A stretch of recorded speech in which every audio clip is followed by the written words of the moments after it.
Vamos agora fazer uma breve introdução a respeito da estabilidade angular. A gente vai abordar a aplicação do critério da igualdade de áreas e também a questão do ângulo e tempo crítico para a eliminação de curto-circuito. A primeira coisa que a gente vai ter que entender é o que é o ângulo de carga. Temos aqui um circuito do gerador síncrono, né? Ele é composto por uma fonte de tensão interna em série com a reatância síncrona do gerador. Tá? Então, olha só, temos aqui na tensão interna do gerador, existe o ângulo ΔI e a tensão terminal dos do gerador, perdão, ela tem um ângulo ΔII. Tá? Então, o ângulo de carga é a diferença entre esses dois ângulos. Esse ângulo de carga ele também representa a diferença angular do campo magnético do estator e do rotor. Lembrando que o nome do gerador síncrono tem esse nome porque esses dois campos, estator e rotor, eles estão em sincronismo, ou seja, eles giram na velocidade síncrona. Tá? Então, a gente pode falar que eles têm uma velocidade relativa nula, né? Porque um está estacionado em relação ao outro pelo fato de estarem girando na mesma velocidade. Sendo assim, a gente pode dizer que a velocidade relativa, né, ela vai surgir quando existe diferença de velocidade, né, entre o rotor e o estator. Tá? Então, a gente pode definir aqui a questão da velocidade relativa. Né? Então, vai haver um d delta dt, ou seja, a velocidade angular, se existir diferença entre a velocidade síncrona e a velocidade que tiver no eixo do rotor da máquina. Tá? Então, se houver um curto-circuito, alteração de carga, obviamente que o rotor vai girar numa velocidade diferente do estator e vai surgir essa velocidade relativa que está sendo mostrada aqui. Agora a gente vai ver aqui que na ocorrência de um curto-circuito, a velocidade do eixo do rotor da máquina ela vai acelerar. Então, olha só, vamos supor que a gente tem uma máquina primária aqui, vamos imaginar uma turbina hidráulica, através desse eixo está acoplado no gerador síncrono, que por sua vez aqui está conectado na rede elétrica. Então, olha só, através da potência mecânica que entra na turbina, no gerador vai sair uma potência elétrica. Tá? Então, a turbina vai gerar numa velocidade ômega, vai induzir no eixo um torque mecânico, aqui, né? E TE é o torque eletromagnético de reação do gerador. Tá?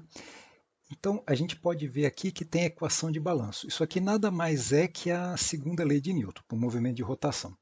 Então, a aceleração, certo, vai ser a diferença das potências elétrica e mecânica vezes a velocidade síncrona dividido por duas vezes a constante de inércia da máquina. Tá? Então, o interesse é que essa rotação, a velocidade, seja constante no gerador da máquina. Mas se houver desequilíbrio entre as potências elétrica e mecânica, vai surgir uma aceleração, certo? Coisa que não é conveniente. E já vimos aqui que isso aqui é a velocidade relativa, né? d delta dt é a diferença da velocidade da máquina com a velocidade síncrona. Vamos agora ver o que acontece na ocorrência de um curto-circuito. Então vamos pegar as três fases aqui, colocá-las em curto, e aí vai surgir uma corrente de falta. Nessa ocasião, o gerador vai deixar de atender a demanda, certo? E toda a potência mecânica, ao invés de vai ser convertida em potência elétrica, mas vai ser simplesmente para atender a corrente de curto-circuito. Tá? Então, essa potência elétrica aqui, ou ela diminuiu, certo? Ou foi para zero. Tá? Então, vai haver uma diferença de potência aqui no eixo da máquina que vai fazer surgir uma aceleração. Certo? Então, a velocidade vai aumentar, certo? A máquina vai perder o sincronismo nessa ocasião, enquanto durar o curto-circuito. Vamos notar também que vai haver uma diferença de velocidade aqui. A velocidade do eixo vai ser diferente da velocidade síncrona, então vai haver esse d delta dt aqui, certo? Surgiu a velocidade relativa. Então o que a gente tem que ter em mente? Que sempre que ocorrer um curto-circuito, vai haver uma aceleração no eixo do rotor da máquina e vai estar havendo essa velocidade relativa aqui, tá? Então, interessa quando o sistema é estável que a gente tem essa condição aqui, na estabilidade, que o d delta dt tem que ser nulo, certo? Isso implica que há estabilidade. E quando o d delta dt for diferente de zero, aí seria a instabilidade.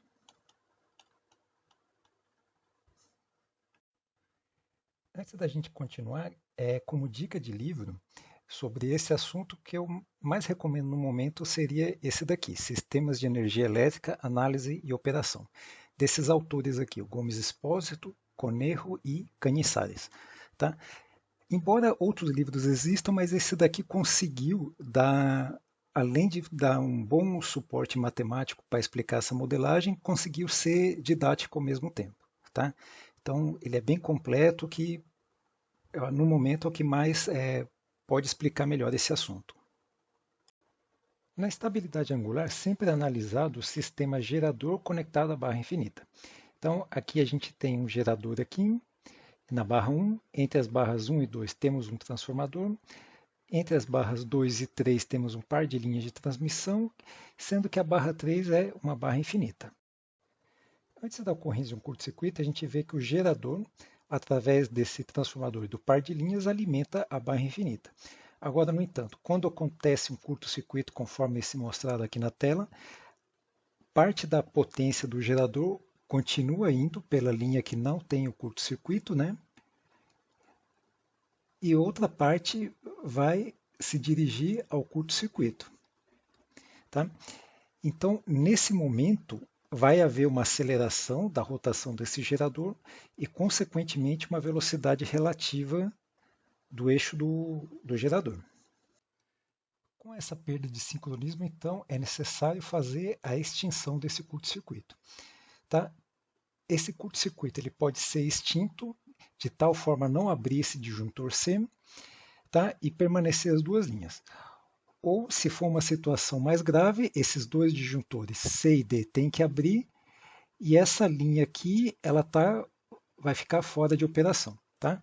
Então, nessa outra condição aqui, apenas uma linha vai fazer o suprimento para a demanda. Aqui nessa figura está mostrando o valor de delta na ocorrência do curto-circuito. Então, vamos entender a seguinte situação. Aqui, no tempo de 1 segundo, vai ocorrer a falta, ou seja, o curto-circuito. Antes de 1 segundo estava uma operação normal, e aqui em 1 segundo vai ocorrer o curto-circuito. Tá? E nesse ponto aqui, certo? O curto-circuito vai ser extinto. Então, o ângulo tinha esse valor aqui, ocorreu um curto-circuito, começou a aumentar, o curto-circuito foi extinto nesse intervalo de tempo aqui, né? E aí esse ângulo começa a oscilar e até entrar em outro valor permanente. Tá? Isso é o que ocorre quando a falta é extinta. Agora, o que acontece sem a extinção da falta? Tá? Então, esse valor do ângulo ele começa a acelerar aqui, vai chegar a certo ponto que a velocidade vai ser tão grande, a velocidade do eixo, esse ângulo vai aumentar de forma indefinitivamente e aqui já não é possível recuperar mais o sincronismo. Tá? Então, quando ocorrer um curto-circuito, né, obviamente que existe um tempo aqui para ele ser extinto, para você poder recuperar o valor desse ângulo de carga aqui. Caso contrário, né, aí ele vai se perder, porque a aceleração ele vai acelerar, a velocidade vai ser muito alta e não tem como trazer mais os sincronismos de volta. Vamos agora falar a respeito do critério da igualdade de áreas. A potência transmitida do gerador para a barra infinita é dada por essa fórmula aqui. Então, no numerador a gente tem as tensões internas, né, do gerador da barra infinita, dividido pela reatância equivalente entre ambos, vezes o seno da diferença angular, ou seja, esse delta. Então, a gente vê que a potência é uma função do ângulo delta aqui. tá? Conforme está mostrado nessas curvas aqui. Então, no gerador, a gente tem a potência mecânica que entra, certo? Via turbina, e temos a potência elétrica, que é essa curva, que é uma meia senoide. Tá? Então, o que nos diz o critério da igualdade de áreas? Quando você tem uma máquina síncrona operando no ângulo ΔZ, certo? Se você eliminar uma falta nesse ângulo aqui, ΔCLR, o que acontece? Se essas áreas aqui, essa com essa, forem iguais, ou seja, a área da aceleração for igual à área da desaceleração, o sistema é considerado estável. Ou seja, que quando essas áreas são iguais, ou seja, esta área e essa daqui, o d delta dt vai ser nulo. Tá? Então aí é considerado estável. Aí surge a pergunta, né?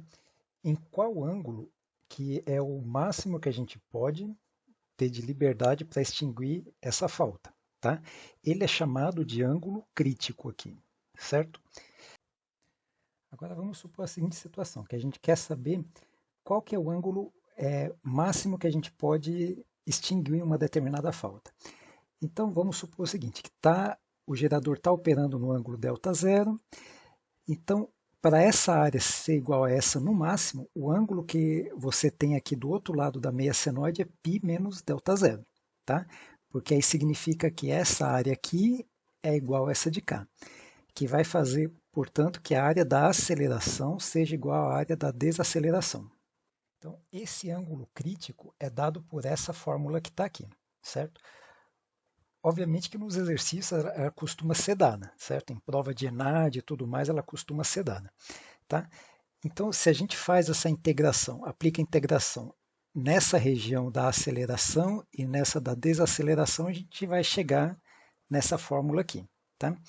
Então, temos o ângulo crítico para você extinguir a falta e, consequentemente, temos o tempo crítico para você eliminar essa falta, tá? Então, obviamente que essas coisas dependem da potência mecânica, do ângulo crítico, do ângulo inicial da máquina, da velocidade síncrona e também, olha só, da constante de inércia da máquina. Tá?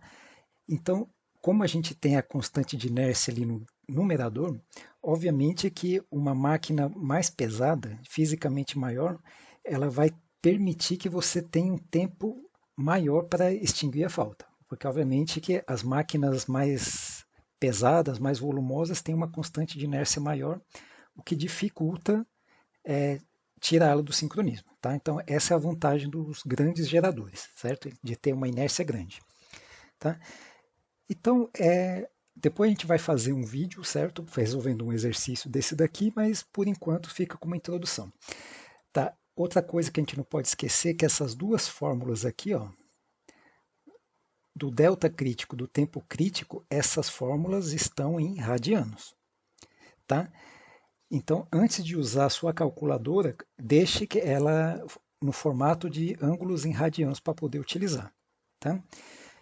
Então, essa é uma breve introdução, ficamos por aqui. Qualquer coisa, deixe nos comentários e leia o livro que foi indicado. Então, muito obrigado e até a próxima.